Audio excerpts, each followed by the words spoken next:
People often ask me, what's actually the difficulty when building a large cryptocurrency farm?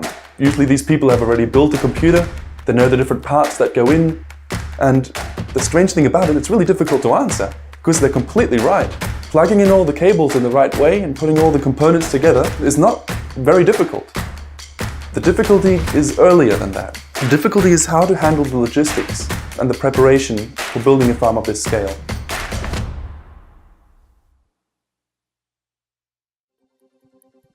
Hi, I'm Philip Salter. I'm handling mining operations for Genesis Mining here in Iceland.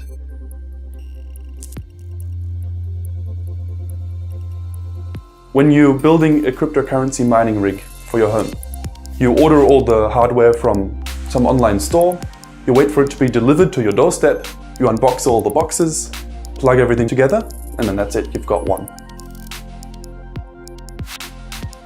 Now, when you're trying to do this in a very large scale, to build thousands of these machines, that's where things get complicated. The reason is that the usual way of just ordering stuff from online stores breaks apart at a certain scale. So if you're trying to order 10 graphics cards, they'll probably be fine. If you try to order 50, some might start saying no, and if you start ordering thousands of them, they won't even believe you. They won't even reply to your email. So you have to find a different way to source material. Obviously, we're at a large scale, so we're going straight to the manufacturers of the different hardware components. We have a lot of custom hardware. We have lots of stuff that just did not work out for us in the way that it's sold in online stores or any store, and we had to design our own and have it made. That's of course another dimension of making things more complicated, because not just you have to talk to a manufacturer and get a shipping date and organize shipping and all this kind of stuff. You have to think about this early enough to design your product, to talk with the manufacturer to make sure he understood correctly what you want, to have him produce it, to then deal with some kind of problems which usually happen, and then deal with the logistics. So the whole time frame for the project is getting larger and larger. The amount of communication needed for the project is getting bigger and bigger.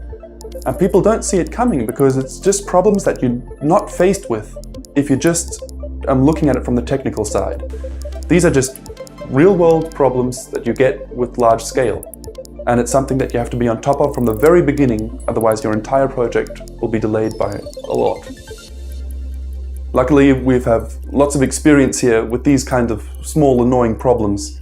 And I'd like to say that at this point we've kind of seen it all. At least the things that can really go bad have already gone wrong once. So we are extra careful and just basically think about these problems in advance and try to solve them before they even happen. For example, we order a couple % more of everything than we actually need, because of course some of them will be faulty, some of them will be broken, some of them will be missing, some of them will be lost or something. The most scary part of a build-out is when you're almost done, right? You've done all the major steps, everything seems fine and nothing has gone wrong, because at that point you know something's going to go wrong. You just don't know what and when. And the later it is in the build-out, the less time you have to fix it, right? So I'd rather have something go wrong in the very beginning, and then it's a big problem and you fix it and it takes you a week, but then everything goes smooth.